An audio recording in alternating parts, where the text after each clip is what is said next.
morning, everyone. And thank you so much for joining us. While everybody's getting settled in, let's go over a few logistical details. In the Zoom toolbar at the bottom of your screen, you can find the chat icon and click to open that chat. On a computer, it'll open up on the right side of your screen or it'll pop out. While you have the chat open, please go on ahead and introduce yourselves by typing in your names, pronouns, and locations.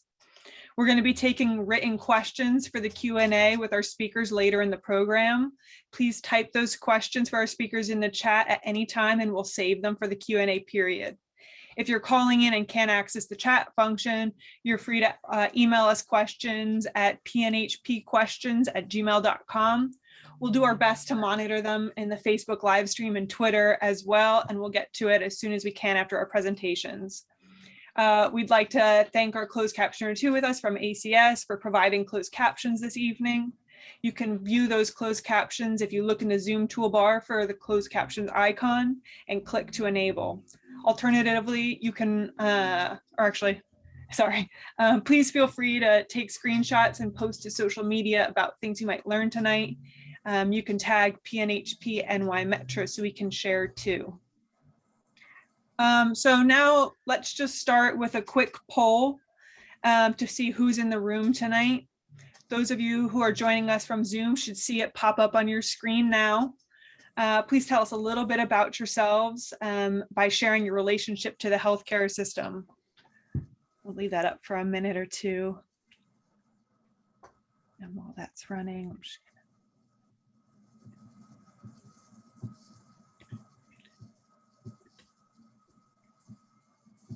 Ooh, looks like we got a lot of physicians so far. Keep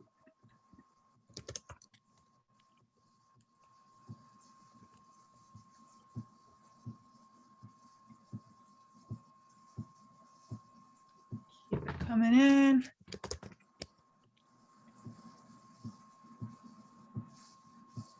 So we'll leave that up for another 15 seconds or so. This is really helpful for us to keep track of who's here and who are reaching this way. So we definitely appreciate your help answering this. About 5 more seconds. Awesome. Thank you guys so much. It's good to see we've got a pretty good mix. Of course, got a lot of activists on the call, a lot of patients, you know, we're all patients. So that's pretty exciting. And so we'd also like to thank the forum planning and tech and social media teams for helping us to develop tonight's forum. There was a lot of work that went into it, and of course, thank you everyone for sharing the space with us. I want to start off tonight with a land acknowledgement.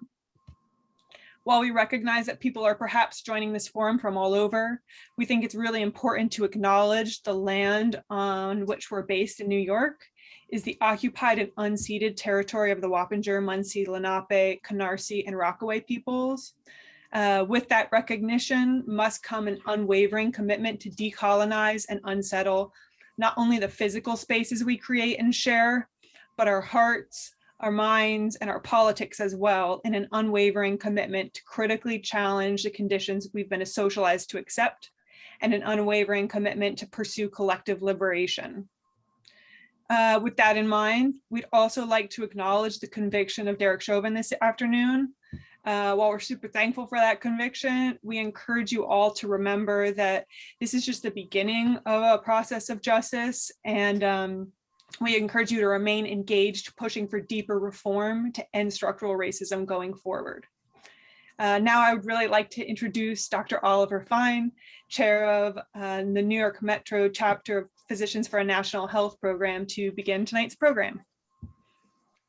Well, good evening. My name is Dr. Oliver Fein, board chair of the New York Metro Chapter of Physicians for a National Health Program. Thank you all for joining us. Before we begin, I would like to ask for a minute of silence to remember Dr. Lania Capps, who died yesterday. Linnea was the co-director of the Montefiore Social Medicine residency program and an activist committed to liberation medicine.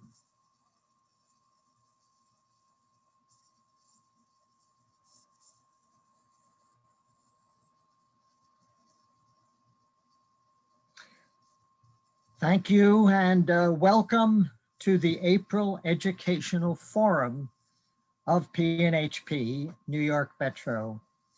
We work to build the movement for universal single-payer, publicly financed healthcare for all and for health justice.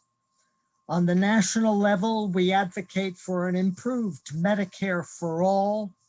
On the state level, we play an active role in statewide coalition organizing to pass the New York Health Act, a single-payer system that would cover every resident, including the undocumented, without fees at the point of service. Tonight's forum will explore the many failures that come from the way hospitals are currently financed, leading to the reduction in services or complete closures of hospitals in the communities of the highest healthcare need. And we will hear why single payer, including the New York Health Act, would be better than the current system for hospitals and the people they care for. I'd like to take this opportunity to invite you all to join us for our May forum on the opioid epidemic scheduled for May 18th. If you're not already on our mailing list, you can sign up on the website in the chat. We are fundraising through sales of our Medicare for All New York Health Act face coverings, and we welcome all charitable contributions to keep our work going. Our team will also drop links for this into the chat now. And now I'd like to introduce our moderator for the evening, Anthony Feliciano. Anthony, take it away. Thank you, Ali. Again, I'm Anthony Feliciano. I'm the director of the Commission on the Public Health System. We're a citywide health advocacy organization, but I also am on the board for the New York Healthcare Campaign for the New York Health Act. And so I'm very pleased to be here with all of you from not only all parts of the state, but even some other parts of the country I see in the chat. And so welcome all and good evening. And I have the pleasure to know and work with many of the speakers and getting to know some of our new speakers on this panel today. And so they're going to be excellent in what they're going to be presenting.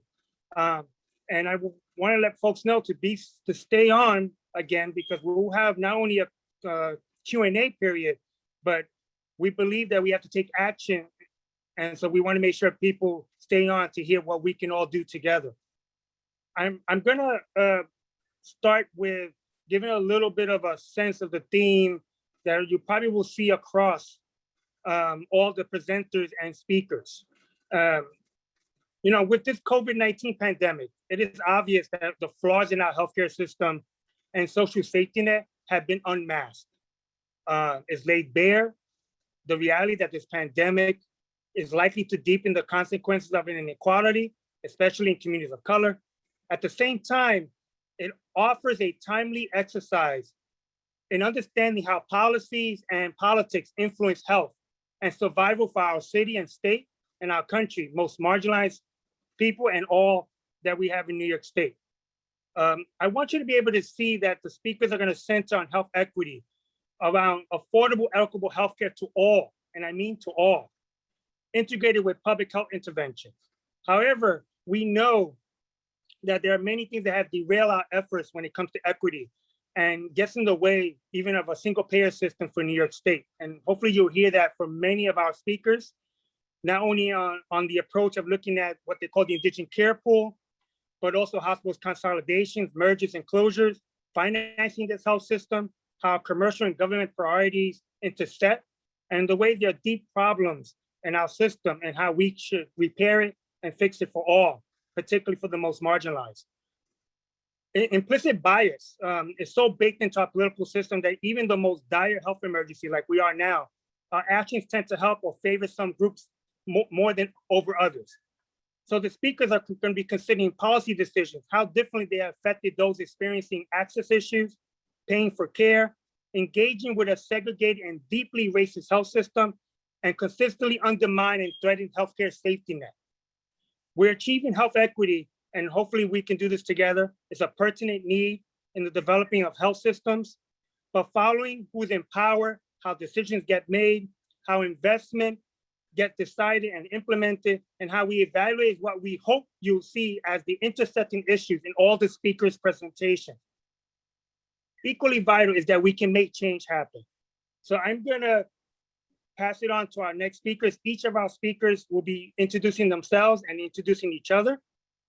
I am gonna start off with asking for Olivia Webb to speak and to talk about consolidations and hospital closures on a national level and how it connects to us in this state. Olivia? Hi, thank you. And thank you for having me to speak at this event. My name is Olivia. I was, until very recently, a senior policy analyst at the American Economic Liberties Project. It's based in DC, and it is an advocacy think tank with a focus on consolidated power. I worked on our healthcare portfolio, so that included how insurers and hospital systems and consolidating physicians could all have negative impact on patients, on innovation, on prices, things like that. Tonight, I'm going to talk about hospital consolidation on a national stage and how it affects individual patients. In my opinion, hospital consolidation and Medicare for all are issues that are fit hand in glove. They're two sides of the same coin, and they're both about making sure that patients and independent physicians have the power they need to be able to make good decisions and live the healthiest, most affordable lives possible. Until very recently, hospital consolidation wasn't considered to be a problem. In 2010, the framers of the Affordable Care Act, as they were thinking through policy options, they wrote a position paper in the Annals of Internal Medicine, which is a prestigious medical journal, probably most of you are familiar with, where they extolled the virtues of consolidation. They wrote that they planned to unleash forces that favor integration across the continuum of care, which sounds good. And the Affordable Care Act did that. Besides expanding access in ways that we're familiar with, and I think generally support, although suspect it didn't go far enough, the Affordable Care Act also strongly promoted hospital consolidation. From 2008 to 2012, there were 31,000 physician acquisitions by hospitals. In 2018, for the first time in American history, there were more physicians that were employed by a hospital than were working independently. At the same time, an analysis by Health Affairs found that there is no longer a single highly competitive hospital market in any region of the United States. And hospital markets in 90% of metropolitan statistical areas, which are just the economist's way of measuring metropolitan areas and the suburbs surrounding them. Hospital markets in 90% of those areas are considered highly concentrated. By 2017, Politico estimated that more than 2/3 of all US hospitals were part of a chain, calling it a nation of MIC hospitals. But unfortunately, this nation of MIC hospitals did not have the cost effectiveness and efficiency that we associate with McDonald's. It just has the bad side effects. And many of the promised efficiencies that hospital executives talked about when they were promoting these mergers never materialized. The framers of the Affordable Care Act realized that. And in a 2016 op-ed in the Wall Street Journal, one of the original writers of the policy issued a mea culpa where he wrote, "What I know now is that having every provider in healthcare owned by a single organization is more likely to be a barrier to better care." And he wasn't wrong. Hospital consolidation is strongly linked to increases in price, particularly if the consolidation happens between two hospitals in the same service area. If two hospitals in the same area merge, prices go up because there's no competition between the two of them. And the average price increase is 20%, which is pretty high if you're talking about a bill in the thousands or hundreds of thousands of dollars. But even if you're talking about a bill of $100, a 20% markup is likely more than you can afford. Closures with hospital consolidation is also a major problem, and I'll talk more about that later. As some of you may know intimately, the consolidated power of health systems also has real implications for the healthcare workforce. Healthcare workers may be afraid to organize lest they get fired from the only system that's available in their area. And this is a particular problem in rural areas, but also holds true for urban areas where there are only one or a few hospitals to choose from. Doctors are prodded to see more patients in the same amount of time, and they're forced to document everything in an electronic health record that's mostly geared toward billing purposes, not geared toward patient care. Especially following COVID-19 and the utter indifference some healthcare systems showed for their healthcare workers' emotional and physical health, healthcare worker burnout and suicide remains at a really high level. The Affordable Care Act isn't solely responsible for this consolidation. This trend was happening before, although the ACA did accelerate it. For-profit private equity firms have been trying to roll up healthcare entities for decades, and they've been very successful at it. This isn't as much a problem in New York because of some protective laws, except when you're talking about some physicians in certain areas of medicine, but it is a major problem for the rest of the country.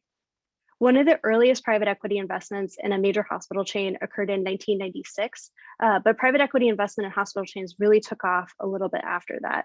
At that point, private equity investors realized that they could saddle a system with debt, pull out major dividends for the investors, and then offload the system onto the next buyer. In 2004, for example, Blackstone invested in Vanguard Health, which was a large chain of hospitals. Blackstone's investors continued to pull out money even during the recession, and Vanguard kept acquiring hospitals, particularly in the Chicago and Detroit regions. But the system was carrying so much debt, and the hospitals had so many health and safety issues, including dirty surgical instruments, that when Blackstone sold to Tenet, which is another major hospital chain, Tenet had trouble keeping all of the hospitals open. Tenet eventually disinvested and shut down several hospitals, including all of the hospitals that the system had owned in the Chicago region. The consolidating effects of both private equity owned and nonprofit hospitals have real community consequences besides the increased costs and the patient harms that I talked about earlier, as if those weren't enough. This goes for both rural and urban areas. I think we talk about care deserts in rural areas pretty frequently, but we don't talk about care deserts in urban areas as often, and they are still a thing that happens.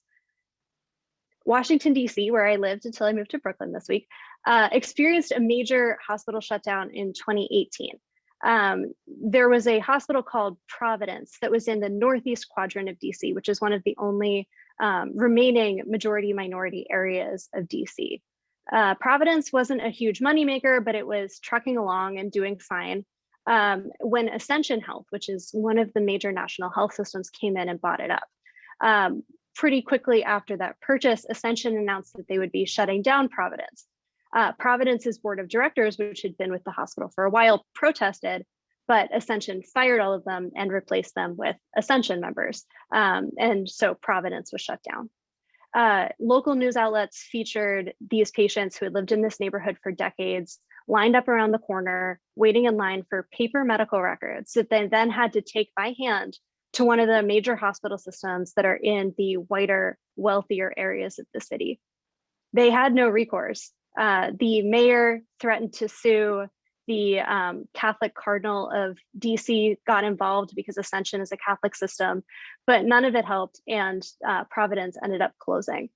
The other hospitals in DC, the ones that are in whiter, wealthier areas, and not at threat of closure, were still overwhelmed by the influx of patients. And patients in the Northeast, again, majority minority area, had much further to travel to access care. However, Opinions about hospital consolidation are actively in flux. As I mentioned earlier, the original framers of the ACA changed their minds about 5 years after the policy was written, and this is still changing, especially because hospital systems continue to be more egregious about what money they're pulling out of patients, suing patients. The racial disparities are just, they've always been there, but they're becoming too great to ignore, and policymakers are starting to pay attention.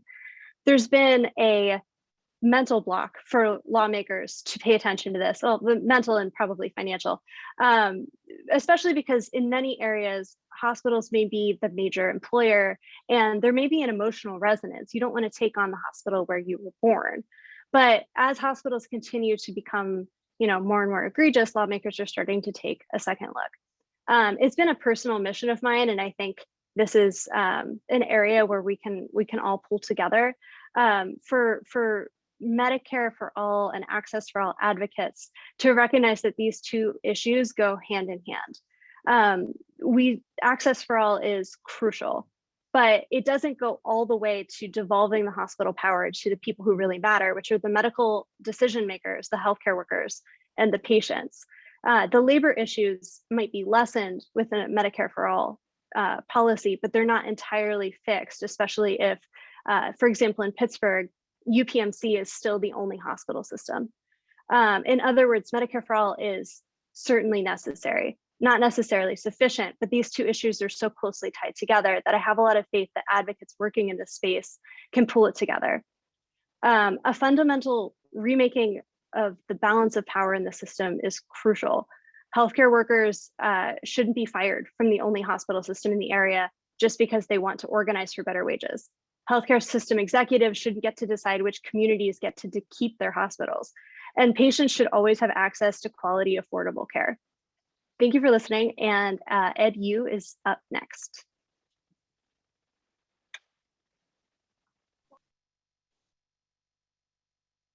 Thank you very much, Olivia.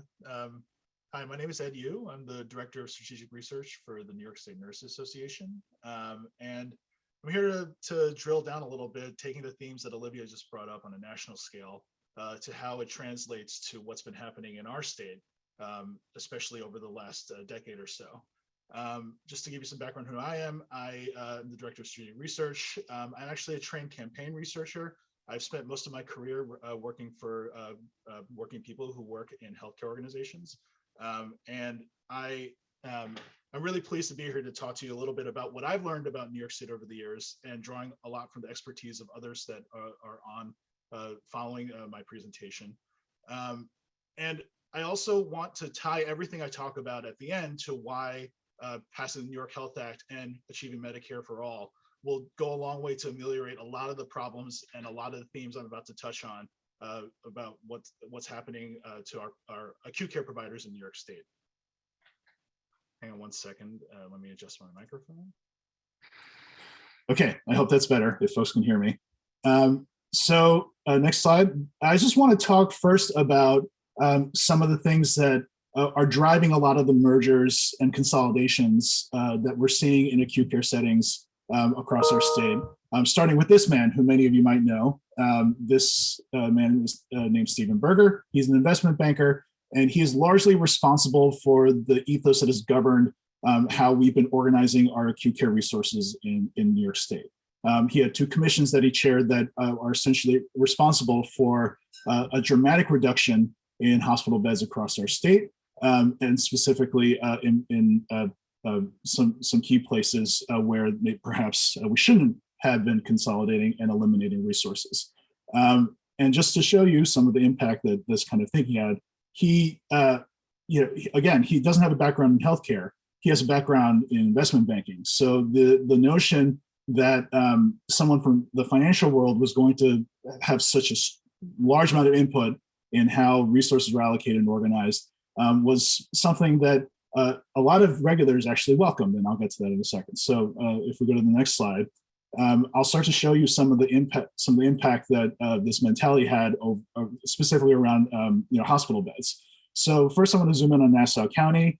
This is what the landscape looked like in 2000 for the acute care facilities. If you go to the next slide, you can see that lost some hospitals. Now, I want to move a little quickly so I don't take up too much time, but This is emblematic of, Long Beach Medical Center, especially a community that no longer has a hospital after natural disaster, really had a devastating impact on that community. And it's now going to be an outpost of South Nassau Communities Hospital, which is part of Mount Sinai.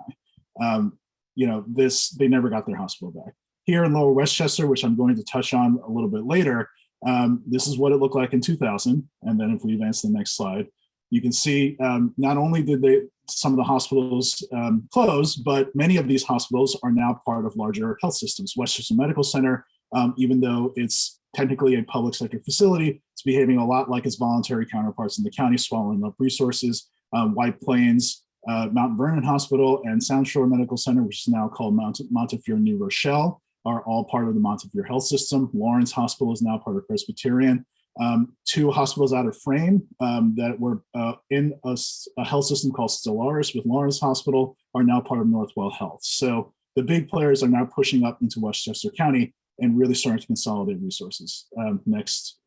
So this is Buffalo in Western New York. You can see this is what the hospital landscape looked like in 2000. If we advance the slide, we can see, again, devastating closures happened. And again, there are several providers that are consolidating amongst themselves out there. The Catholics health system out there is is one of the strongest players in the market out there. And next slide. Finally, I wanted to give a rural example. This is Oswego Hospital and ALE Hospital in 2000. Next slide. Now, Oswego's hospital is the only game in town. And to Olivia's point about rural hospitals, that issue does play out here in New York State as well. We're seeing many full service hospitals that have been converted into either ambulatory care facilities or freestanding emergency departments, which to bring up Olivia's point about what's happening in urban settings, similar trends have played out there as well. So next slide. So what does this mean? Like, what does this look like in terms of the physical overall capacity? Something that we became very acutely aware about as the pandemic moved forward. But total hospital beds went down in all of these regions, as you can see, over in the reporting period. This is all pulled from reporting that their hospitals are required to do every year to New York State. Next slide. And in New York City, you can again see a dramatic decline. Now, something that we talked about before was the theme of misallocation of resources. Now, you would think that the place with the most hospital beds would have the most people in New York City. That's not necessarily true. And if we go to the next slide, we can see if we do a calculation of the total number of beds per 1,000 residents in New York City, New York County has 6 beds per 1,000 residents. Queens County has less than 1. Now, I want to go back to Stephen Berger. One of his points that he always drilled into every time he spoke, in any setting, was that New York City was overbedded. And when I was working at 1199 SCIU, before 2010, Mary Immaculate Hospital and St. John's Hospital in Queens both closed in a very short period of time. Fast forward a few years later to the 2011, when the Mount Sinai Hospital at their outpost in Queens was petitioning the Department of Health to institute a new project where they were going to renovate and expand their campus there. In their application to the state for regulatory approval, they stated that Queens was now underbedded, and they were addressing that resource specifically. So by expanding their presence in Queens. So whatever the rationale was beforehand, some of my colleagues in other unions pointed out that Stephen Berger's calculations were being done on a basis that actually wasn't representative of reality.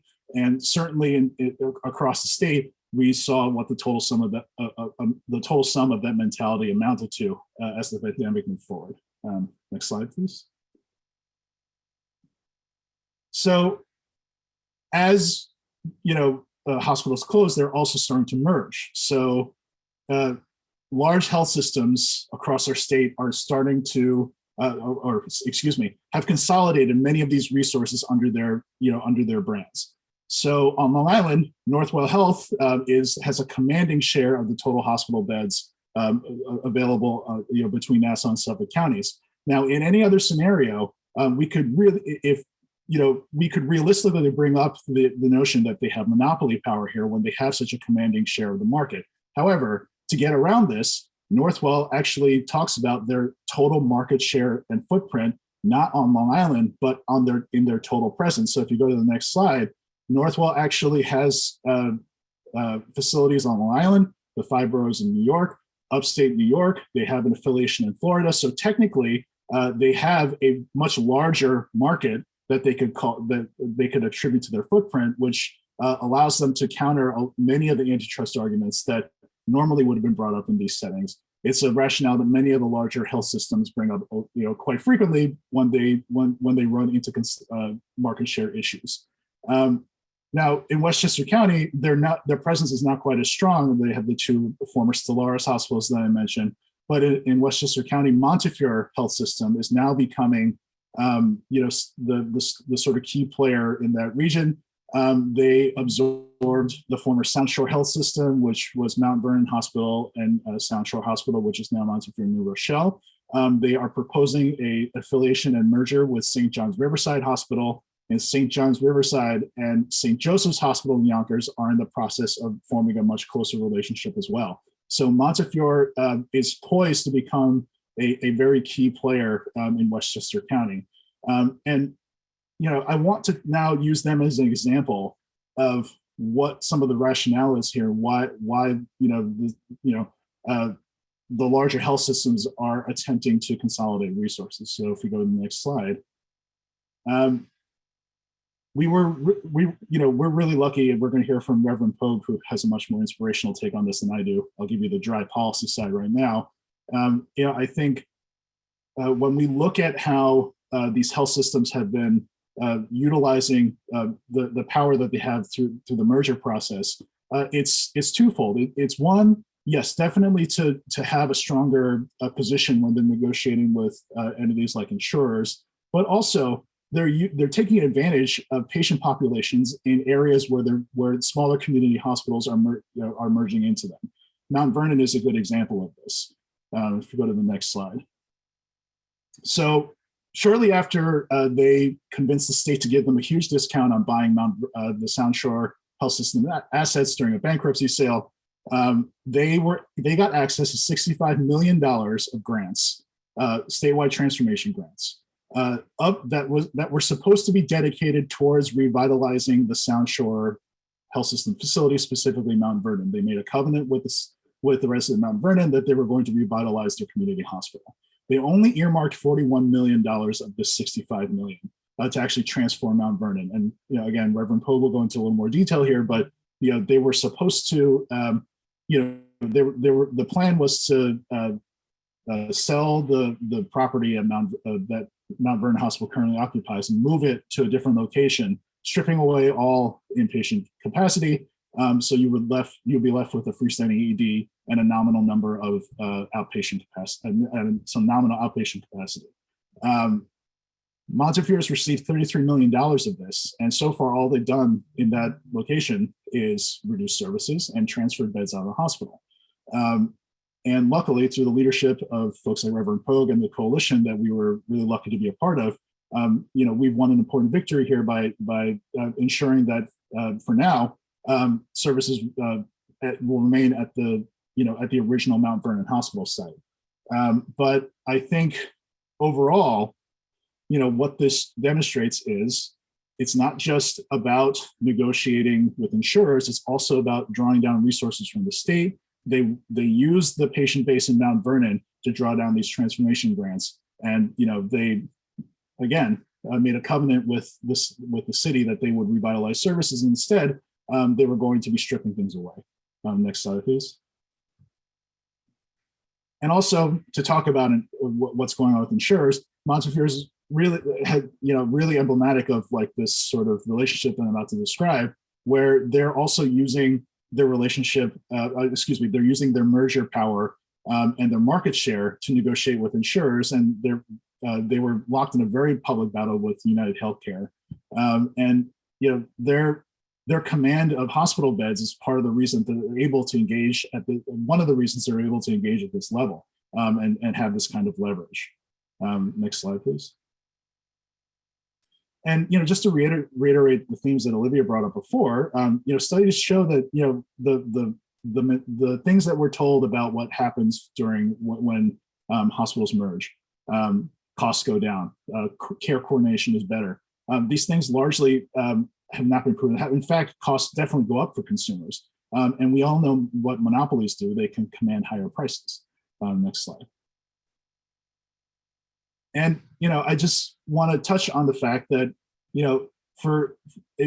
providers charge these, charge high prices, but insurers don't necessarily, fulfill the brief in trying to advocate for their customers, their consumers, by keeping costs down. I mean, in fact, studies have shown that higher prices from providers are actually welcomed by some insurers, so they can get a larger relative share of the total cost and draw down a higher share of profit from those relationships. But insurers still want to have power, and I think that the symbiosis between the provider and the insurer is largely what's driving a lot of the themes that we're describing here.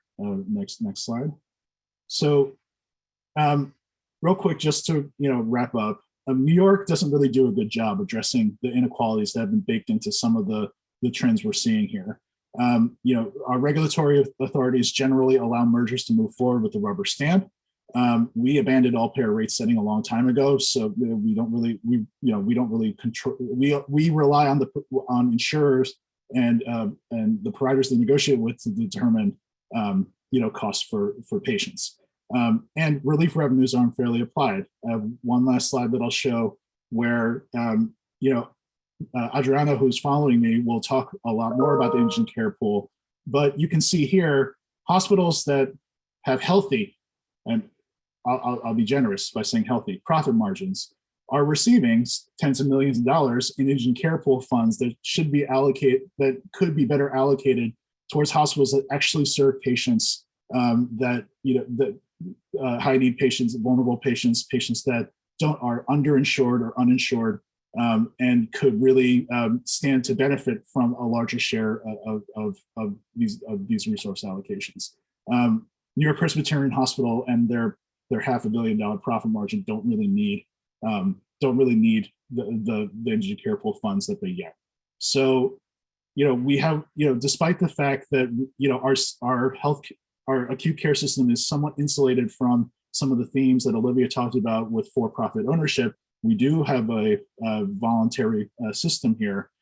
Many of the larger providers still behave like their for-profit counterparts, still have profit margins look like their for-profit counterparts. And having single payer, the New York Health Act, having Medicare for all, will go a long way to equalize and normalize a lot of the issues that we're seeing here and the disparities that we're seeing here, to really truly address things for patients that are in need and our most vulnerable patients here in New York. And I'll stop there. Thank you very much. And I'd like to introduce Adriana Pero, who will be following me to talk a little bit more about the indigent care pool. Thanks so much, Ed. So my name is Adriana Pero. I'm a first-year medical student at Mount Sinai, and I'm going to talk to you today about actions that a student group that I've been leading have been taking to advocate for restructuring the indigent care pool allocation. So like Ed said, there's a lot of issues with how it's allocated, and it's allocated really inequitably, mostly hurting Black and Brown patients and communities of color. So the indigent care pool ICP is part of DISH funding, which is meant to only go to safety net hospitals. And New York is one of only 3 states that provides DISH funding to 90% of its hospitals. And we feel that this is really the core of the problem. Next slide, please. So Senator Rivera and Assemblymember Dick Godfrey recently introduced this bill that we feel goes a long way towards fixing this problem. It would redirect ICP funds to only go to enhanced safety net hospitals and qualified safety net hospitals. So instead of hospitals that are already making a huge profit, getting extra funds that they don't need, these funds would be going to hospitals that serve the majority of patients who are Medicaid and uninsured. Next slide, please. So our student group started at Mount Sinai, and our actions have mostly been directed towards getting Mount Sinai to support restructuring of ICP allocation. And we feel that Mount Sinai, as an academic medical center, has a lot of power in shaping this conversation. Next slide, please.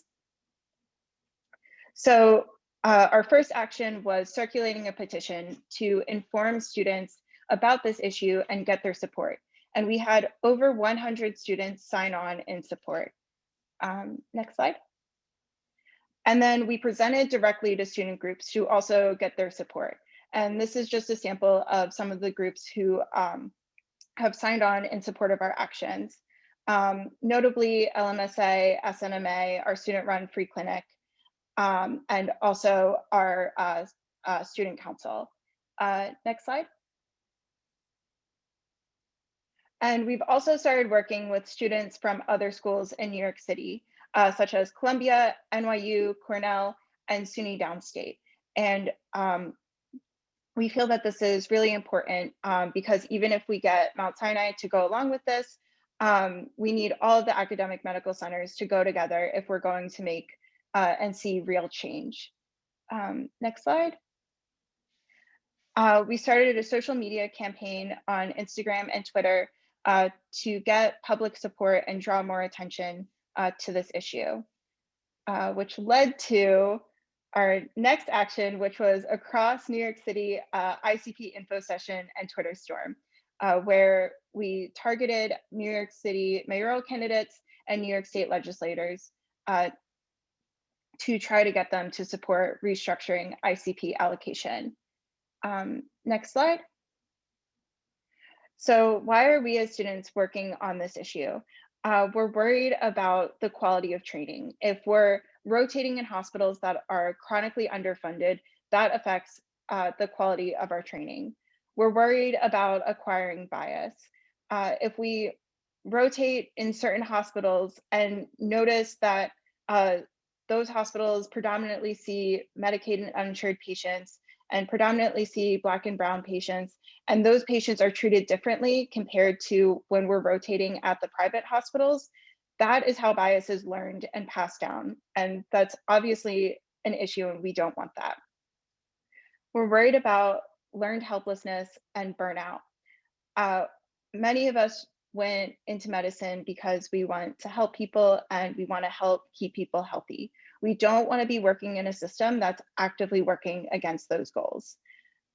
And last, but most definitely not least, we care about our future patients who die because of health financing inequities.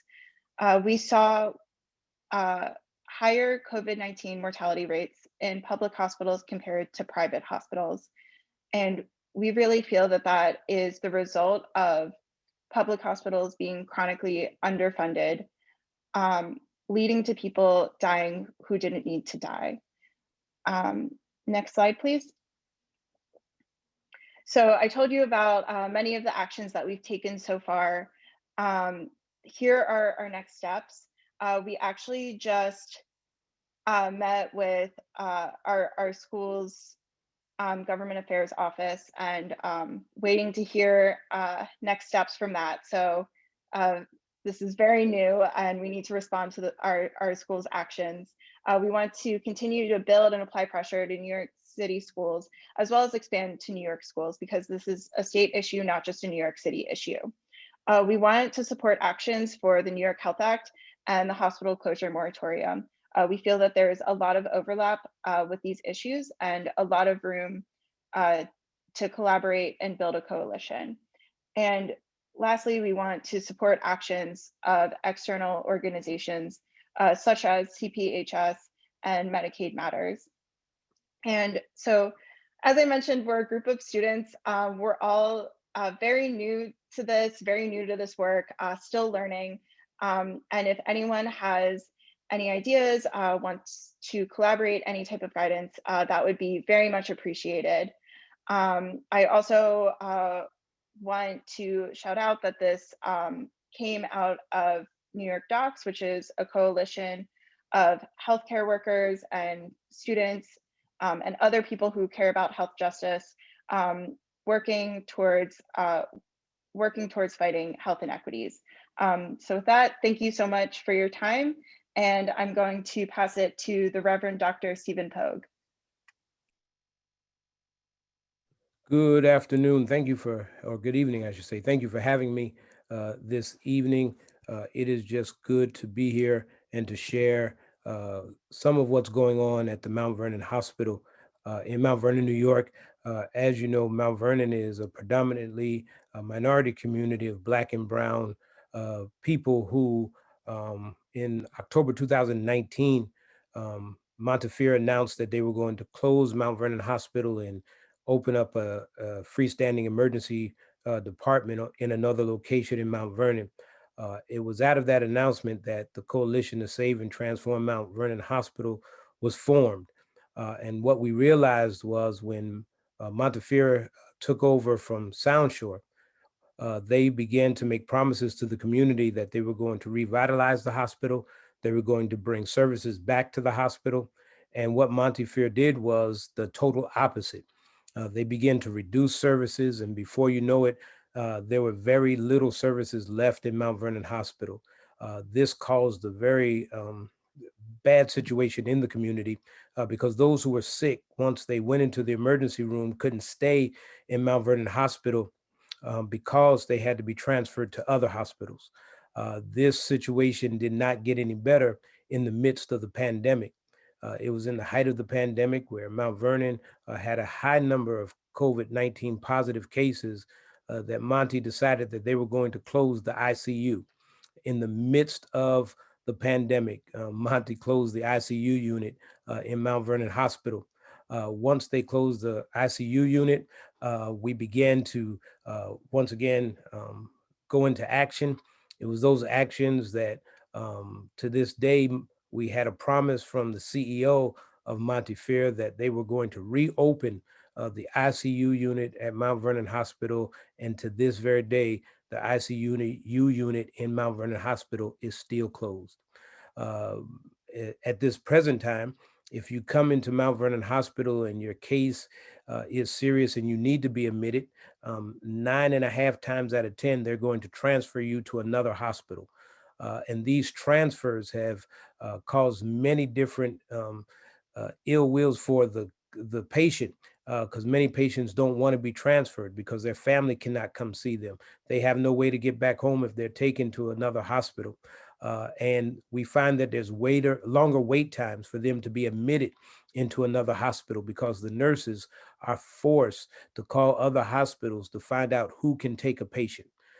This has absolutely downgraded the patient care in Mount Vernon and has hurt the community in a very, very detrimental way.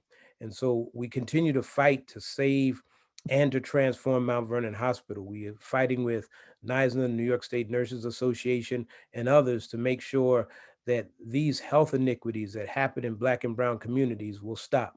Monty announced that they were not going to close the hospital, but at the same time, they never put services back in the hospital. They have sold the building on Sanford Boulevard where they were going to put the freestanding ED, which we do celebrate as a victory that they will not build the freestanding ED there, but still have not put the services back in Mount Vernon Hospital. We have reports of patients who have been laying in the emergency room crying because they did not want to be transferred. We've had COVID-19 positive patients that needed to be admitted to the hospital, were transferred out to other hospitals. And once they got to other hospitals, they found that their room was in a hallway with just a curtain around them. And while Mount Vernon had beds available in the midst of the pandemic, our governor brought in the Mercy Ship and Javits Center when Mount Vernon Hospital had empty rooms and empty beds. And so it becomes important that we make sure that Medicaid, Medicare, and other forms of insurance is not the thing that makes hospitals want to close. We need to make sure that Monty is held accountable for the dangerous and what I think criminal activity and behavior that they've done to this city of Mount Vernon. And as we continue to fight to save this hospital, because we need a freestanding hospital. We need a hospital, a full service hospital in Mount Vernon. We have about 70 to 80,000 people in this community, and we would have to travel outside this community to try to get health care. And it is really discouraging to the members of this community to see what Monty is doing to this Black and brown community. So we hope that you will help us fight to continue to save and to transform Mount Vernon Hospital. Once again, thank you for having me. And now I turn it to Larry Levine. Thank you, Reverend. My name is Larry Levine, and I'm the CEO at Blythedale Children's Hospital in Valhalla. I've been at Blythedale for about 22 years, and I've spent about 45 years in the healthcare field, mostly with children's hospitals. I got my start in healthcare when I was an intern with Senator Ted Kennedy, and I had a front row seat in the development of the National Health Security Act, which was called single payer at the time. And I must say, I've been a single payer advocate for about 50 years. To the best of my knowledge, I'm the only hospital CEO in New York State that is in favor of the New York Healthcare Act, other than the CEO of the Health and Hospitals System, which is a public healthcare system, as you know. So I have that dubious distinction, and I hope my other fellow CEOs join me in opposing this absolutely insane insurance system that we have perpetrated on patients and in hospitals. This insanity has to stop. And in my view, the New York Healthcare Act is one of the ways that we can address all of the various ills within our current dysfunctional system. So what I want to talk about first are the types of insurance companies and problems that hospitals have with on a daily basis. First, let's just sort of define the insurance plans we're talking about. We're talking about commercial plans. We're talking about Medicaid managed care plans, which treat poor folks, and also self-insured plans. These are plans where there are big companies that can afford their own health plan and take on that risk, and they hire a big insurance company like Blue Cross to run their insurance plan. And I must tell you, whether it's commercial, self-insured, or Medicaid managed care, all of these insurance types are equal opportunity offenders. Every day, we're on the phone trying to deal with getting patients the care that they need, and the hospital that I represent, the proper payment that we in fact deserve. And it isn't easy. And just this afternoon, I was on the phone with a Medicaid managed care plan that I inserted myself, I often do, trying to get 4 patients admitted. I am not a physician, but I was there with my chief medical officer fighting to get these kids in. And for the physicians on the call, if you listen to the kinds of cases and concerns that these patients were bringing to the hospital, you'd say, why in the world are we fighting for medical necessity? Just admit the child and let's get the care going. But this happens every day, absolutely every day. So there are 2 types of problems we're dealing with. One is medical necessity denials for tests, for procedures, hospital admissions, and even continued stay when they're in the hospital. At Blythedale Children's Hospital, these denials represent 20 to 25% of our patients. And then secondly, there are administrative, what I would call administrative and billing denials. These represent about 15% of our patients. And this is fueled by a long list of insurance companies that we deal with. And each of these insurance companies has many different products and a dizzying number of complicated and different rules and procedures and billing codes. Why? All designed to confuse the provider. That's all it is. Designed to provide a smokescreen for us to get paid and to care for the children. So you can see that 35 to 40% of our business is in some way either contested or very difficult to navigate to get a patient cared for and for us to ultimately get reimbursed. But it doesn't need to be this way. It doesn't need to be this way. It should be simple and straightforward, right? The patient needs care. They have a doctor. The doctor examines the patient and determines what's best for the patient.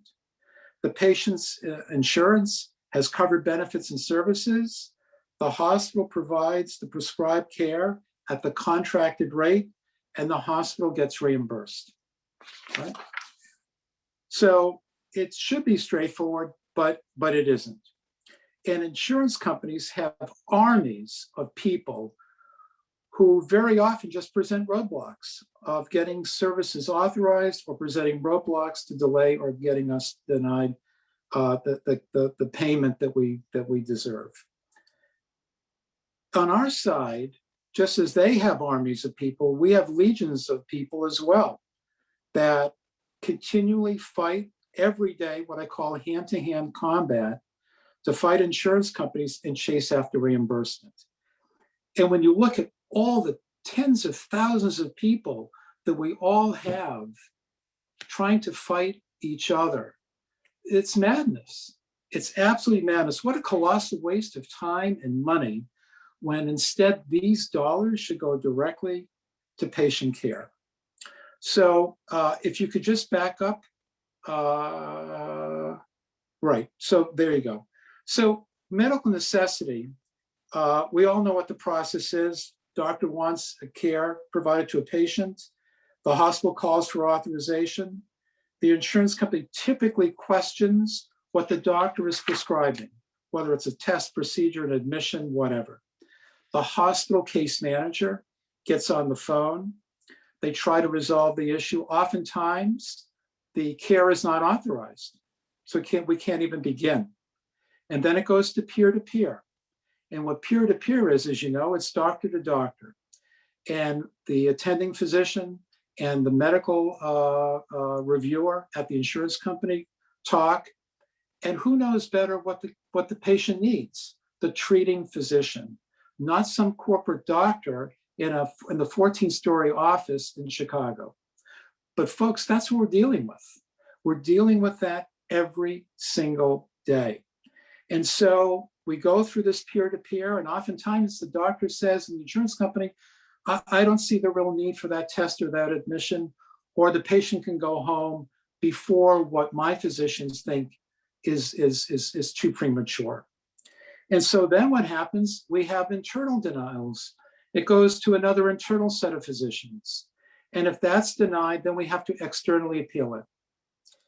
This can take from as short as 2 weeks, but to several months. And in fact, if we have to go to external appeal, it can take 6 months to a year to sometimes get some of these things adjudicated. The ultimate irony of this whole thing, we win, Blythedale Children's Hospital wins 90% of the external appeals, 90%. So these are reviewers at the Department of Financial Services for commercial payers or Department of Health reviewers for Medicaid managed care payers. They look at the facts, and 9 times out of 10, the insurance decision is overturned. Let me just give you a couple of cases that'll give you a sense of what's going on. This just happened a couple of weeks ago. We had a 13-month-old baby girl born extreme prematurity, 23 weeks gestation, low birth weight, 630 grammar, with severe BPD, pulmonary hypertension, failure to thrive, and neurodevelopmental delays. This child required high-frequency oscillatory ventilation due to severe hypoxic respiratory failure. The patient made slow but steady progression in the vent weaning and also in her management of pulmonary hypertension, and much better on intensive feeding therapy along with OT and PT to improve her functional and developmental abilities. However, recently her vent weaning had to be paused as the infant began to lose weight. Now, as you know, these vent-dependent medically fragile kids must work so hard to breathe that they may lose weight in this delicate process. The insurance company jumped on this vent-weaning plateau, denied authorization to continue the care at the hospital, stopped payment, and directed us to discharge the patient immediately to a skilled nursing facility, a nursing home, which is entirely inappropriate. They don't have the pediatric pulmonology, the pediatric respiratory therapist to care for this child. This went all the way through to external appeal. 3 months later, we continued to care for the child. 3 months later, we won, and the insurance company decision was overturned. I'll give you just another case. We had a patient on a ventilator. We were able to wean her off the vent for about 12 hours a day. And the insurance company said, okay, it's time to go home. Except there was one little problem. The child lived with his mother in a homeless shelter. Child couldn't go home. The insurance company literally said to us, and I quote, "That's not our problem." Denied payment. There was no place for the child to go. Obviously, we provided the great care that we always provide. It took another 3 months to wind its way through the system. And of course, we won on external appeal. In each of these 3 cases, the external reviewers wrote, quote, "The health insurance plan did not act reasonably, did not act with sound medical judgment, nor did the plan act in the best interest of the pediatric patient." Again, we win 90% of those cases, but what a colossal waste of time. The next slide, please. There are administrative problems. Every hospital deals with many health plans, and each plan, as you know, has multiple products. Blightdale deals with at least 25 health plans. Each health plan has different plan offerings that may be 5 or 6. So all of my billing staff and my claims people have to know about 150 different health plan products, different rules, convoluted authorization codes, cumbersome utilization review requirements, and intricate claims processing. It's insane. And on top of this, everyone has different networks, and the patient may be in a network or out of network. And of course, you have to verify all of this. But again, we have rows and rows of office cubicles of staff dealing every minute of every day with insurance companies just to get authorization to get paid.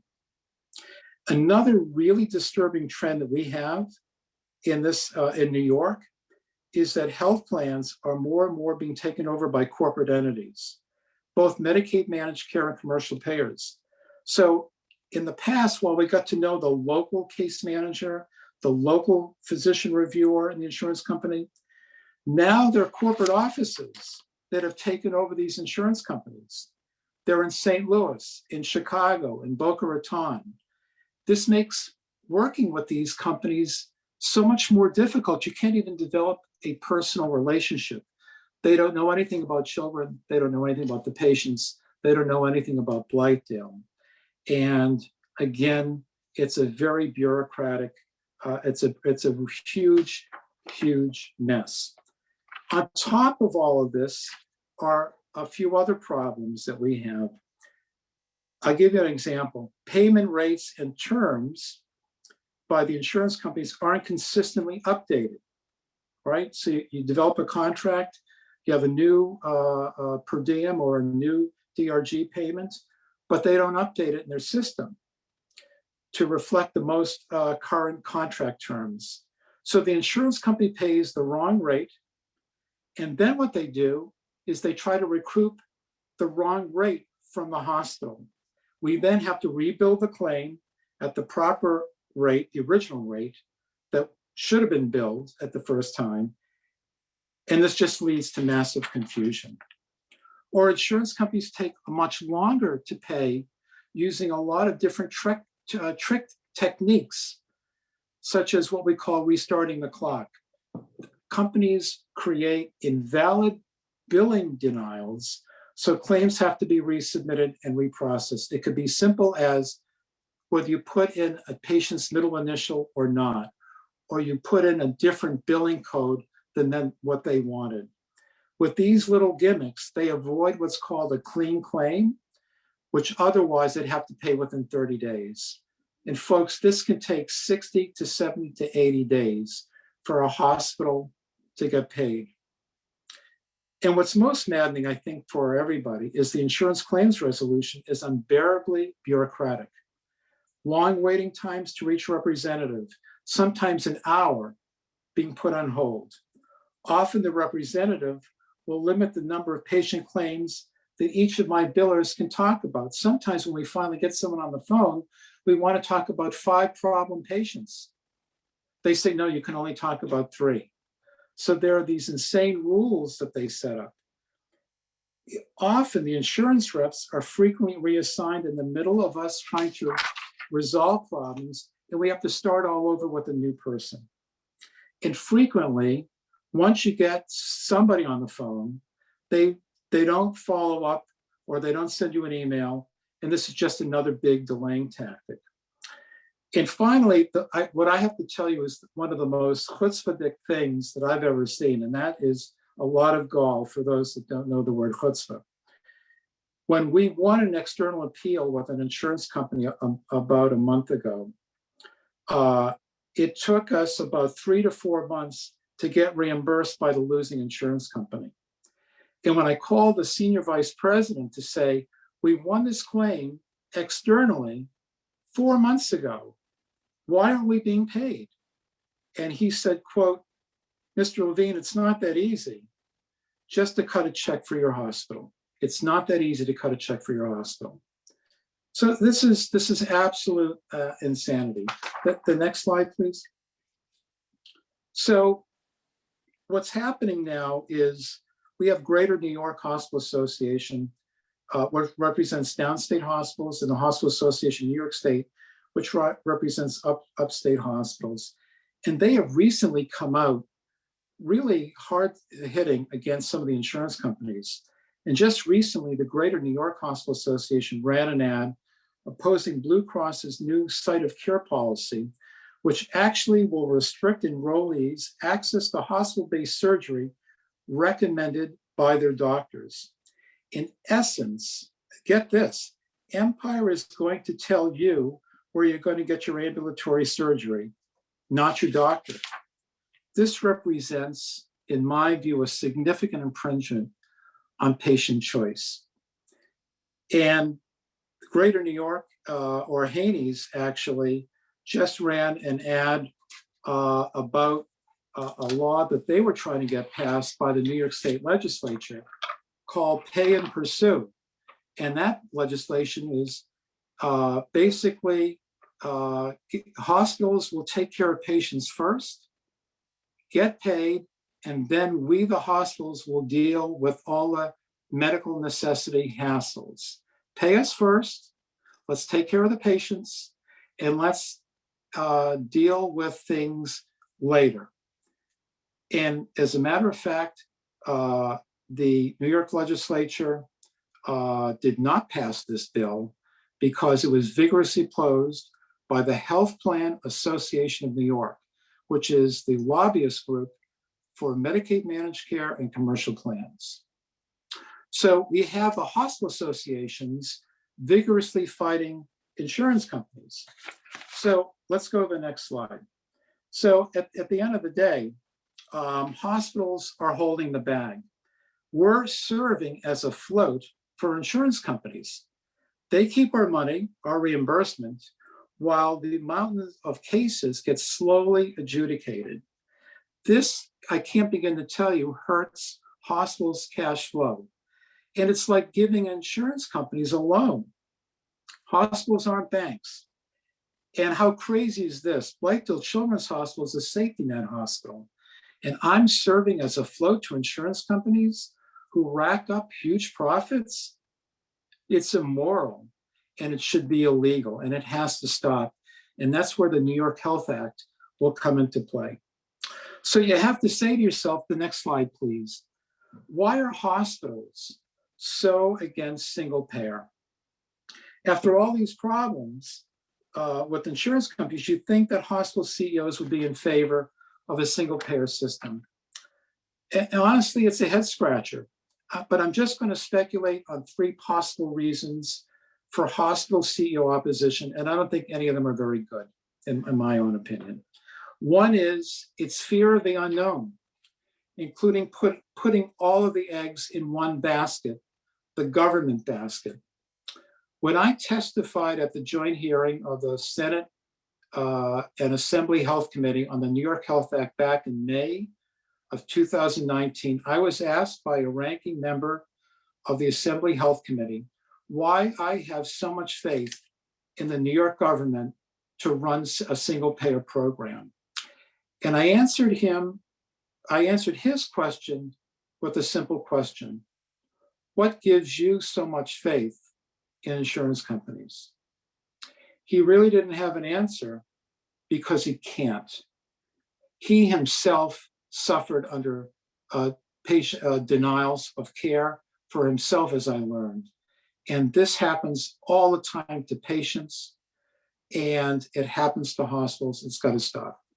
2, I suppose some CEOs oppose single payer on ideological grounds.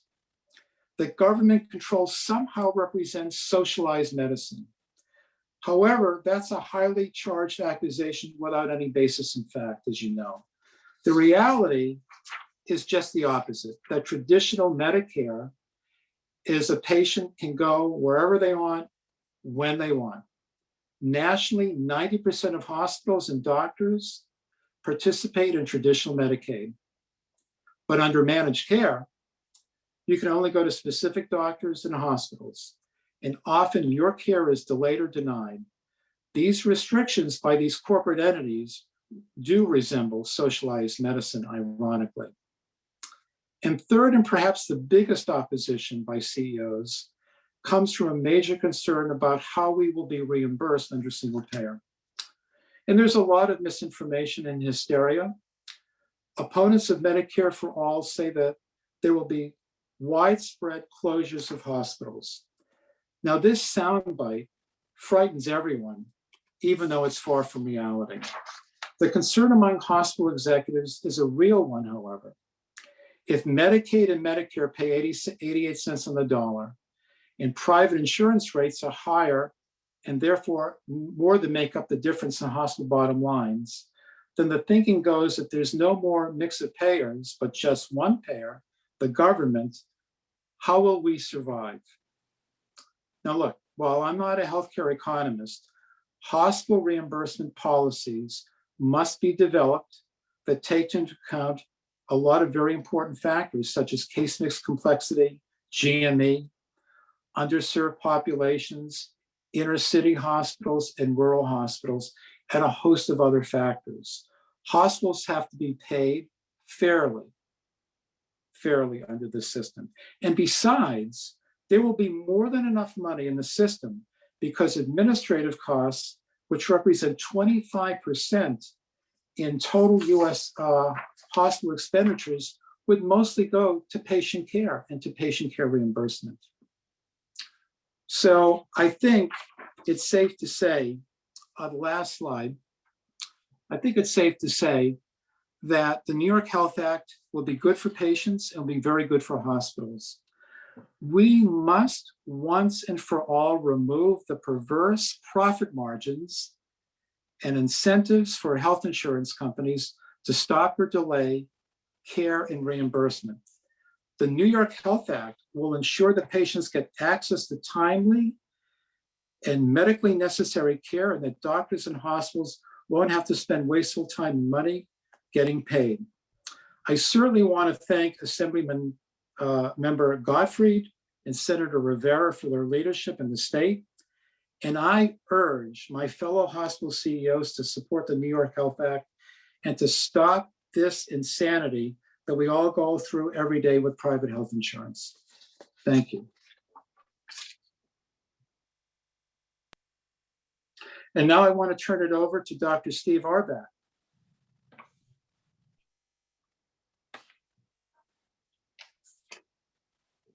Steve, unmute yourself.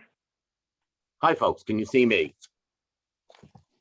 I'm going to just wave hello and then switch back to the slides. So I'm going to wrap up here by actually making the case that single payer would be better for folks, including the hospitals and the people they care for. And I consider this, I've got a little red, white, and blue theme here going because I consider this patriotic. I sometimes love to refer to single payer as the All America plan. No N at the end there for obvious reasons. We are covering everybody residing in America, regardless of status. So one thing as we've heard from Steve is this slide. So I'm going to make a case for why hospitals are being hurt by the current system and we'd be better with single payer. Under the current system, we've had a massive increase of managers overseeing a much smaller rise in physicians. So managers shown here accelerating in the early 90s, far and away outstripping the increase that we see in the number of physicians at the bottom. And this is specifically healthcare managers. So never have so many managers managed such a unchanged number of physicians. In the United States, we have a ridiculous overhead compared to the other capitalist rich democracies around the world. In our insurance overhead per capita. We pay a lot more just for the insurance overhead than they do to manage the insurance system. Hospital billing and administration costs in the United States are 5 times that of Canada. Not surprising, given all of the hoops that folks like Larry and his colleagues have to jump through, and then jump through again, and then jump through again. Duke Medical Center, just by way of example, because that was the published article, has across 3 hospitals, they have 957 beds and 1,600 billing clerks for those 957 beds. That is insane. By comparison, University of Toronto Academic Medical Center, just a single hospital with 456 beds, has 3 billing clerks. Basically 1 for Ontario, 1 for the rest of Canada, and 1 for the rest of the world. We heard earlier about all this crazy contracted rate schedules. As bad as Larry has it, Cleveland Clinic, because they draw on the entire country as a referral base, has 3,000 different contracted rate schedules that they have to deal with. And of course, with all of the wide range of conditions they take care of, 70,000 different lines. So they basically have 210 million different data points that each and every biller has to deal with. Yay. So other countries do a far better job than we do. And I just want to point out, again, we're talking only the developed capitalist democracies here. They do it without any sense of rationing. We have rationing by ability to pay. They don't. So if you look here, hospital days per person per year is actually higher in these other countries. So they have universal not-for-profit coverage. They have a diversity of hospitals, and they provide more hospital care than we do, not less. If you look here, we see the total number of hospital beds per 1,000 population. And again, the United States is at the lower end compared to most of the rest of the developed capitalist countries. Again, they have more hospitals than we do, more hospital beds than we do. They have a slightly different employment in those hospitals. If you look at the United States, we have a somewhat higher total hospital employment per 1,000 population. Of those, however, a smaller number are actual healthcare staff, and a much larger number, shown here, are administrative and other hospital staff. So in the United States, although it's 21 hospital employees per 1,000 population, only 11.2 of those are actual healthcare staff, and 9.9 of them are administrative staff. So again, never have so many administrators administrated so relatively few healthcare providers. So the industry lobbyists, and nationally, this includes the for-profit hospitals, the ones that are purely Wall Street owned, if you will. One of their claims is, as Larry suggested, because privates pay more than Medicare, if it's only Medicare, then the revenues will be less and the hospitals will close.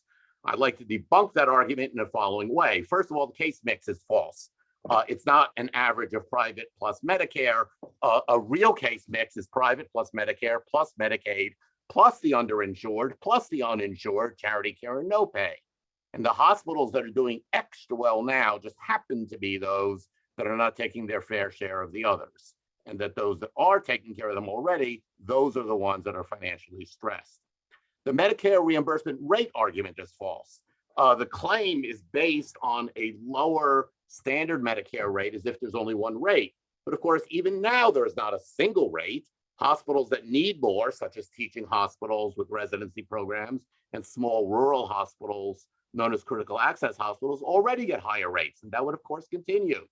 Furthermore, just a month ago, the 2021 MedPAC report to Congress stated hospital marginal profits on Medicare fee-for-service beneficiaries was about 8%.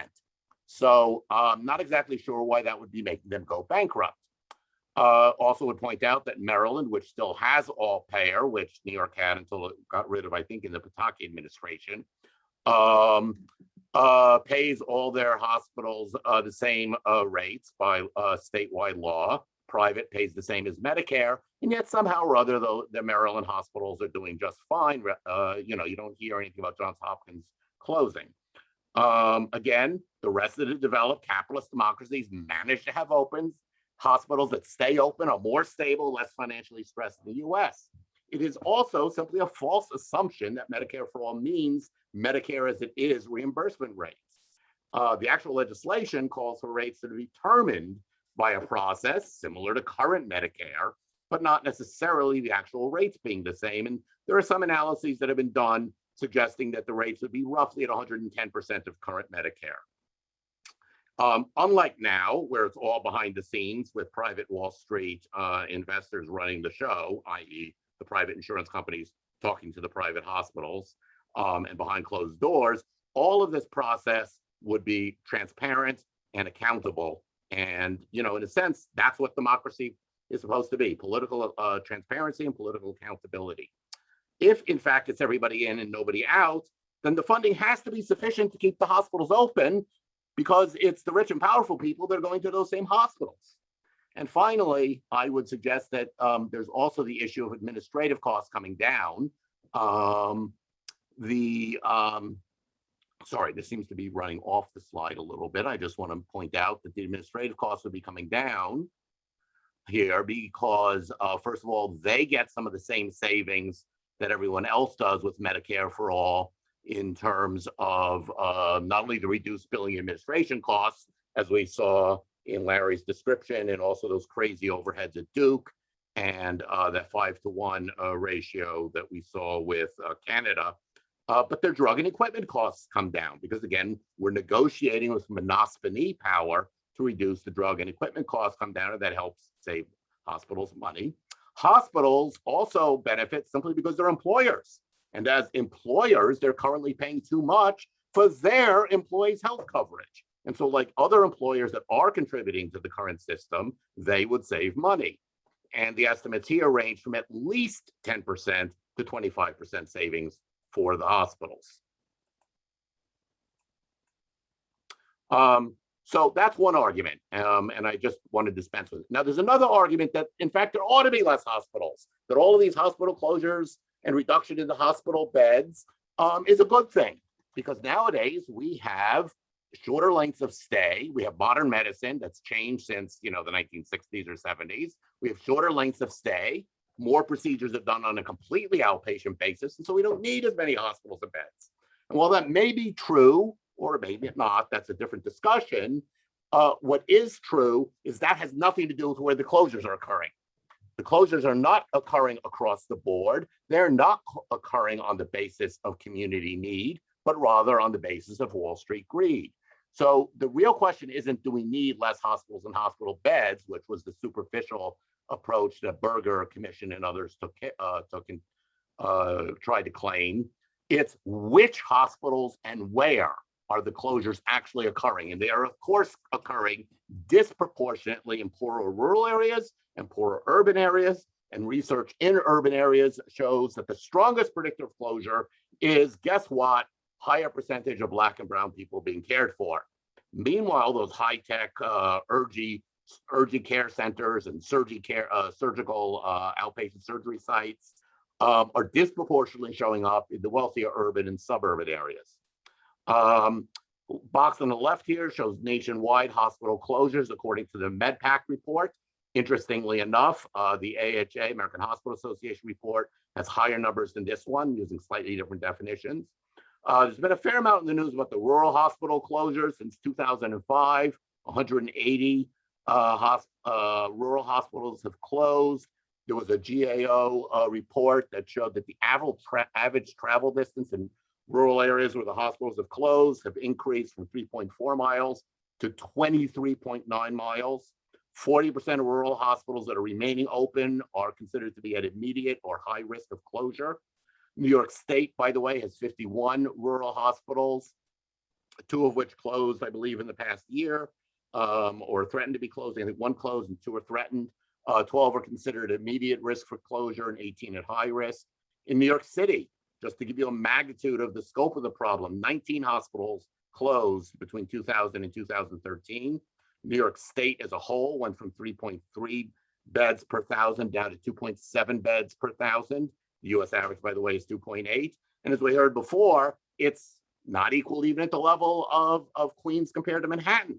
So Manhattan continues to retain 6.4 beds per thousand, despite closures like St. Vincent's and the threatened closure at Beth Israel, reduction in service to Beth Israel. But Queens has only 1.5 beds per thousand, and we saw the results of that with COVID.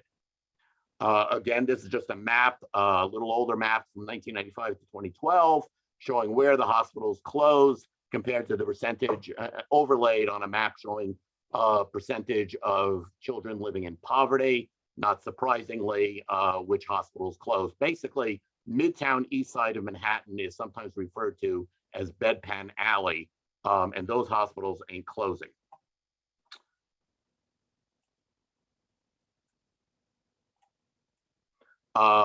Again, overlaying where the hospitals are closing by poverty and by already medically underserved areas, according to federal statistics.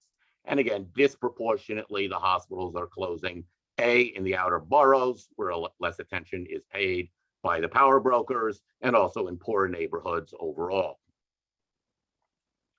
The current financing model doesn't work, and this got further exposed during COVID.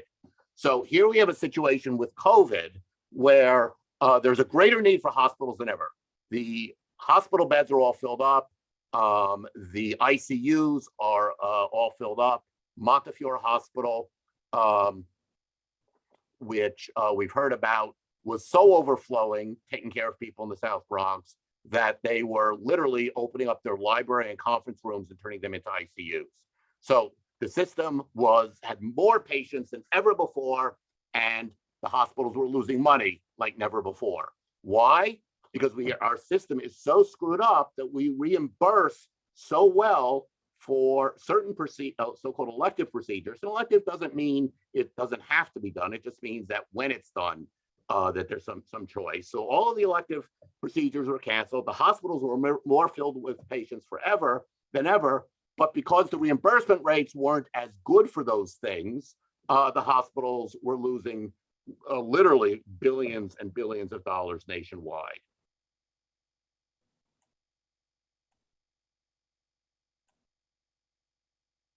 Sorry.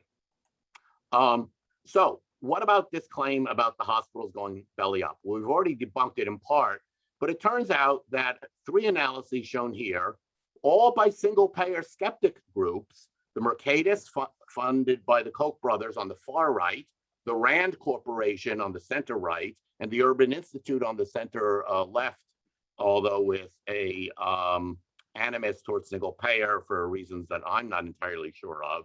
Nevertheless, all 3 of them agree that if we went to single payer, the total payments to America's hospitals would actually go up.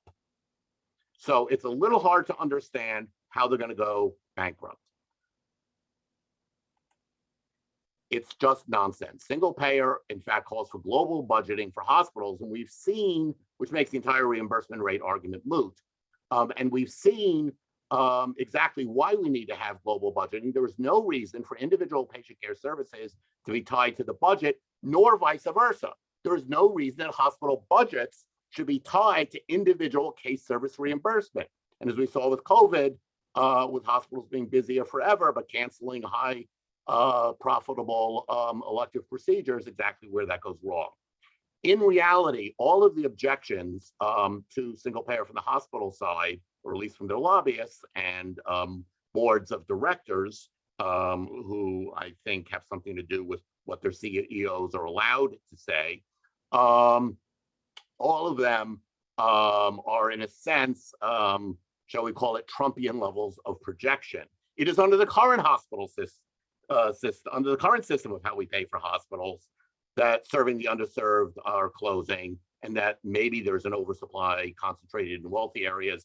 There was a whole thing during the ACA about overtreatment, again, arguable. But it's under the current system where hospitals are dependent on elective case billing profitability that they're closing.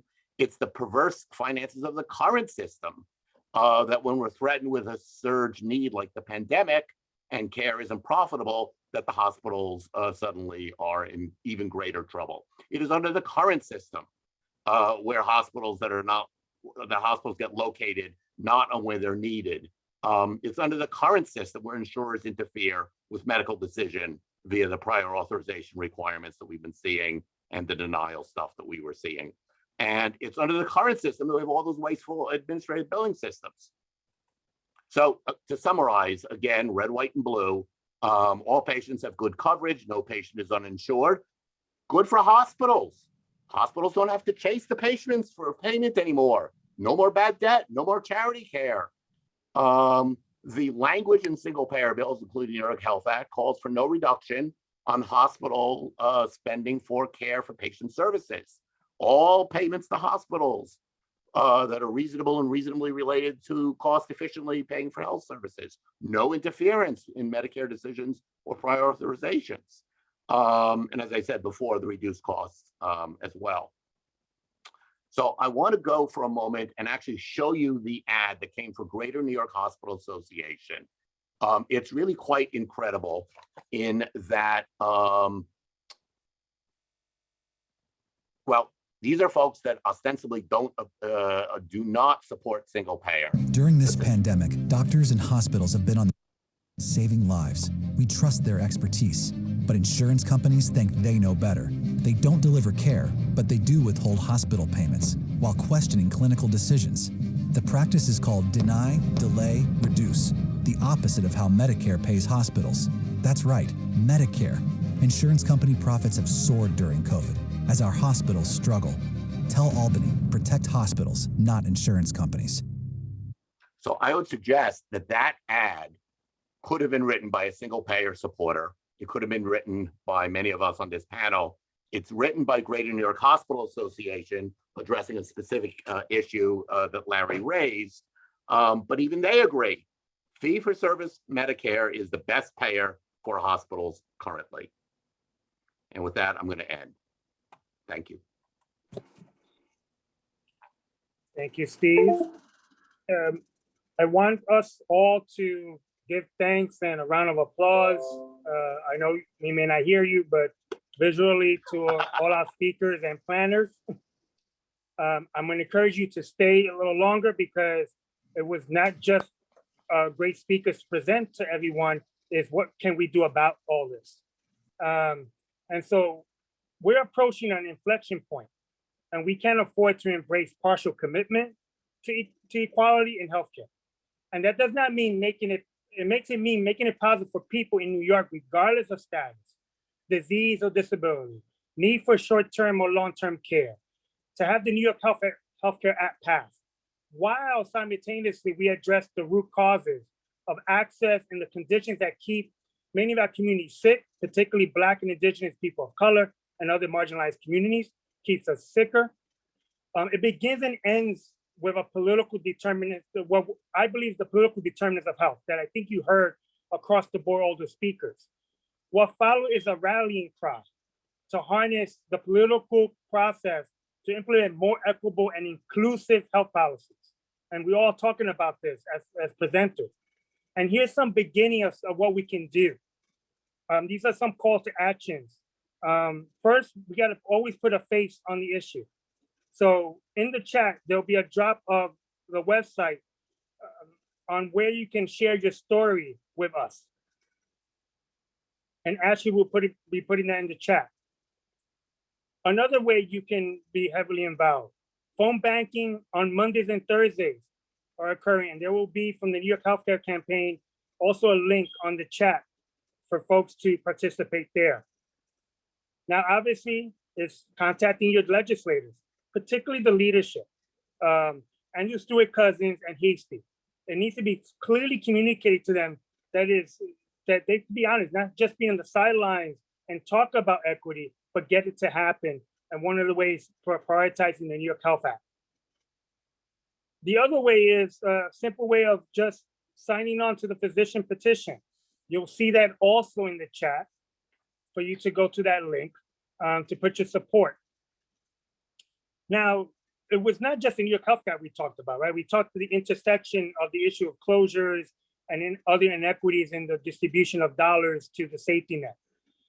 So I want folks who want to be involved more in the Save Transform Mount Vernon Hospital to please, we'll have an email for folks to go to send out. And so people can get more involved there. It may not be in your neighbor, it may not be in your community, but we're all in the same area because you've seen what has been done across the city. I also want to ensure that I'll put my information in the chat when it comes to indigent care pool and other issues of inequities. We work with other groups on health equity assessments that need to be done. And there's a bill about that as it relates to hospital mergers, consolidations, and closures. And then there's going to be a bunch of upcoming events. Given the time frame we have, and so I want to get to the Q&A, we'll probably have this in the chats, but some of them will be hosting a public option for Medicare for All with Cornell and Columbia students. And that'll be a Zoom link that'll be dropped in the chat. Another issue around segregated care working group, a teaching, that'll also be in the chat. And obviously the Physician for National Health Insurance Forum, that's on May 18th. That'll be again dropped in the chat that was mentioned earlier. I want to give us the time we do have some questions that were posted and we've been collecting them. And again, if you have any questions about the actions or reminders, please put it in the chat. I'm going to start with a few questions given the time we have. One of them was why insurance companies support higher pricing for medical care and for hospitals. Obviously, it seems counterintuitive. Whoever answers this question, just please, given the time as speakers, let's be short in our answers. Anyone want to answer that?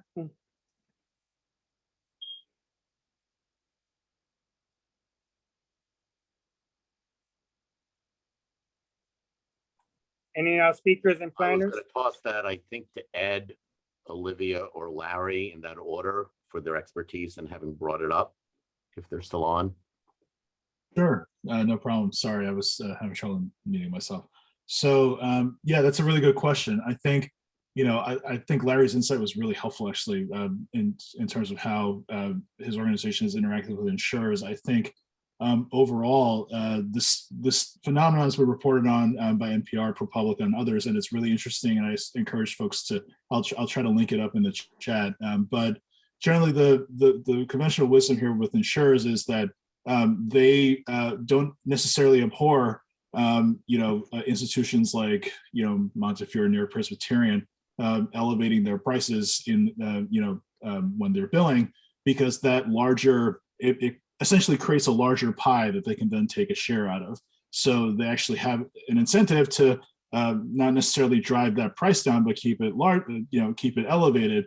Also, they can on the other side of things, for customers, adjust their rates to recapture any losses they might incur by actually having to pay for things. So that's sort of the perverse incentives that I described. Like you would think that the conventional wisdom here would be that the negotiation, in this negotiation, insurers were really working to keep the price down for us who are their base, but that's not always necessarily true. Thank you, Ed. Does anyone else want to add there? Well, one other thing I might add is insurance premiums, obviously, except for the pandemic when utilization was close to zero, not including COVID patients. Premiums historically have been double digit, right? So premiums go up 10, 14, 20%. Certainly we were paying as an employer, and I know our rates basically go up 3 or 4% a year. So it's just a crazy system. We're told there are two different sides of the business, but how is it that we're able to pay 15% increase in premium, and yet hospital expenses, and certainly under like Medicare, went up 4.4%, which again is another reason for Medicare for all, whereas hospital expenses maybe go up 5 or 6, 7%. So there's a real gap there, and that's where I think insurance companies continue to make their money, by charging people exorbitant premiums and don't pay out the benefits that that we all deserve. Thank you, Larry. I'm going to go on to a second question, kind of almost ducktails. What impact do accountable care organizations have on healthcare access? And there's a deregulated system in Massachusetts, for example, and facilities are, and closing of services in facilities are made by the marketplace, similar here. How do affordable care organizations, ACOs, and other promotion of mergers impact of the consolidation of what the person is calling medical industrial complex? What impact does that consolidation have on our efforts for single payer financing and a healthcare for all system? Who would like to answer that? That's a very set of a lot of questions there, but obviously is how do ACOs and institutions impact our financing moving forward and our thinking about single payer? Well, I don't know that much. Children are not that much into ACOs, but what I can tell you is the health home or care coordination effort in New York State is a really excellent system of trying to provide continuing care to patients in the home, and where you link case managers and social workers with the families. I know we work very closely with Montefiore Children's Hospital in the Bronx, for example, and that's just trying to keep kids out of the hospital, make sure that they get the doctor's visits, that they get their medicines filled. And I think that'll fit in very, very nicely with the Single Payer Act, because it focuses on integrated care and primary care and make sure that patients get the right care at the right time and also at the right price. I think ACOs are very similar in that regard. And so I think those are a very, very good thing. Okay. Olivia, are you on? Because I think it's important from a national perspective when it talks about mergers, as you spoke about, if you can answer this question, if you're able to.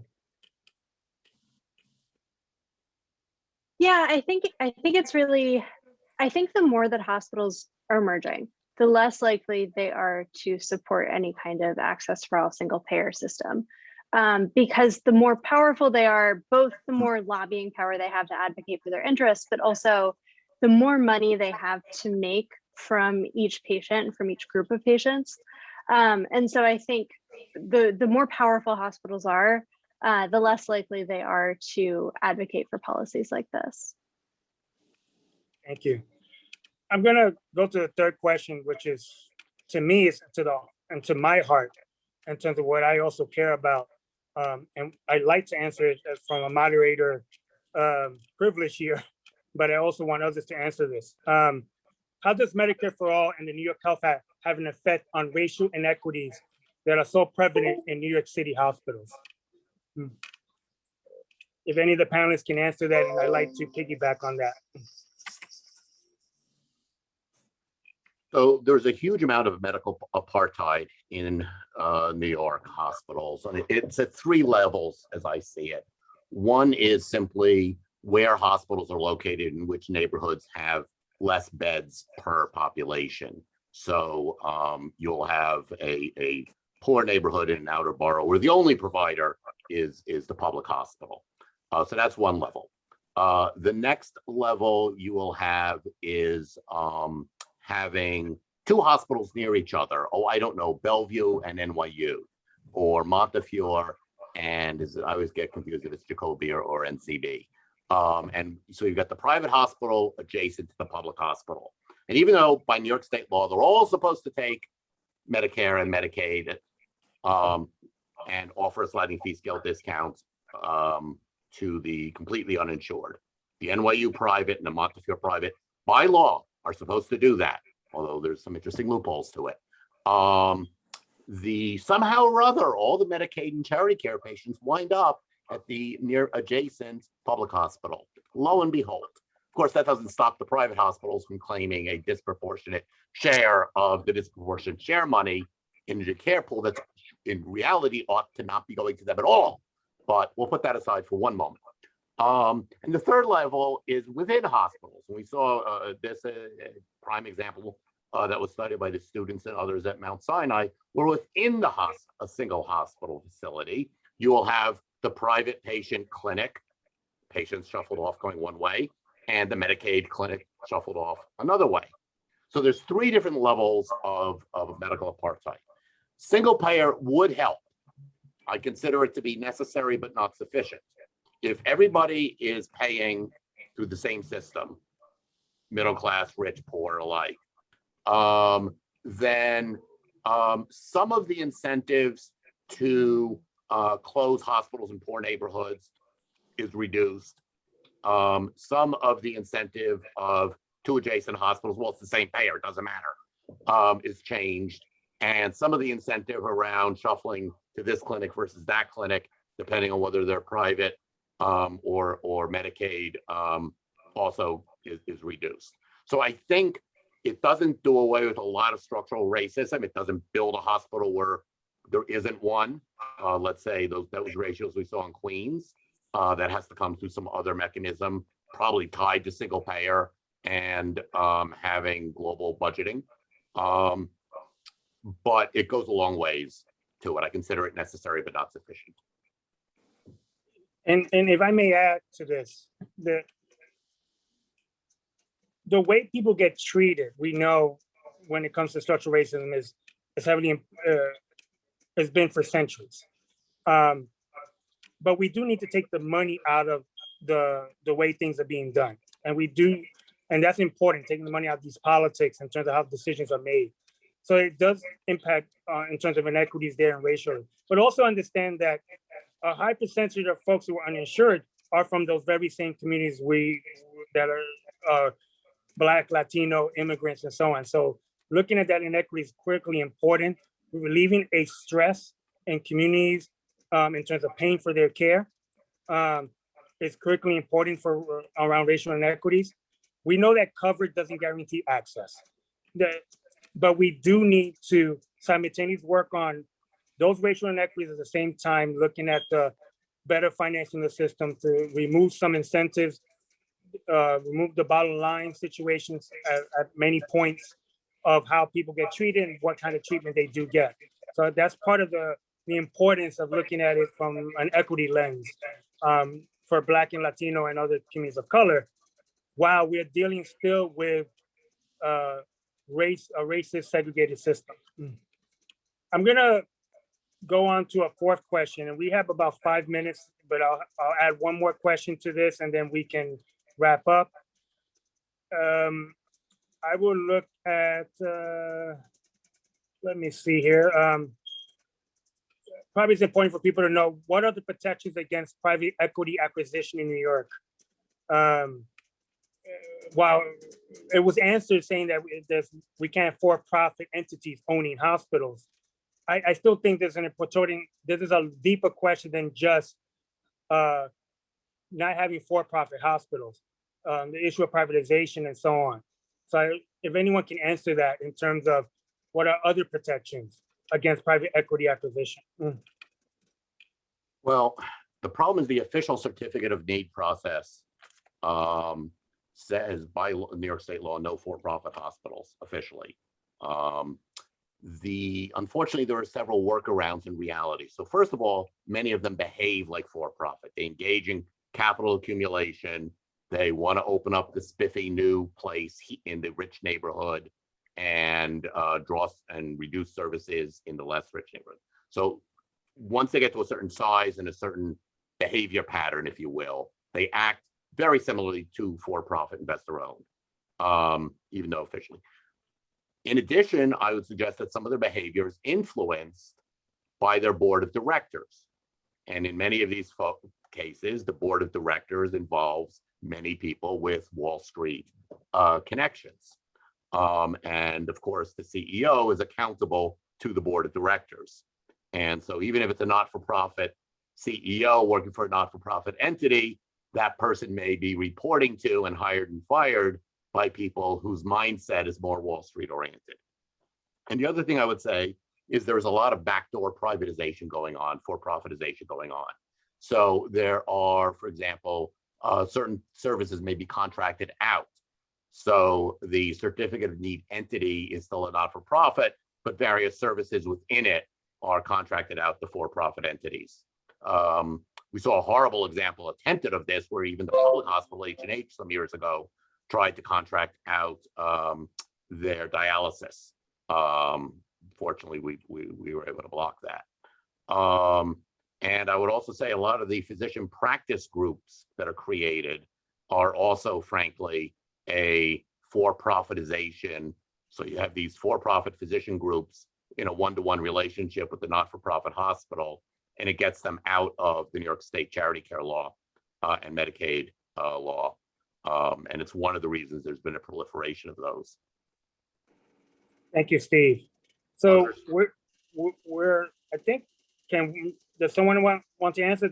We only have 2 minutes, I guess, at the end of this, but I want to just thank everyone who participated, not only our panelists and our planners, but all of you that stood with us and listened, chatted, used the chat to engage with each other.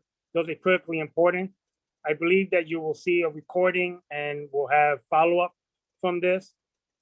Part of the task that we need all of you is to take in some of the actions and participation in some of these actions that we've put in the chat across the board. I want to make sure that we understand that we need to see with new eyes the barriers that exist. We need to learn to see it. We do this together. We do this in combination of addressing these issues. And you can see the diversity of the speakers here and the fact that we have a CEO down to other healthcare professionals trying to come together. We need to have more of that. And we need you to make that possible. We know that not everyone's going to join this bandwagon. That's not about that. It's about putting in much pressure on our legislators to make sure that they don't miss the point, which they kind of did in some parts of the state budget in terms of addressing health inequities, but also to pass the New York Healthcare Act. This is not an either or. It is fighting for racial inequities and racism at the same time, making sure the stressors that are imposed now in our safety net, but our communities in terms of paying for their care is removed in such a way that it's not only fair, but it's the right thing to do. We need to meet with the rest of this world in terms of how they treat people and getting access to their care. So I thank you all, and let's all come together and continue doing this fight.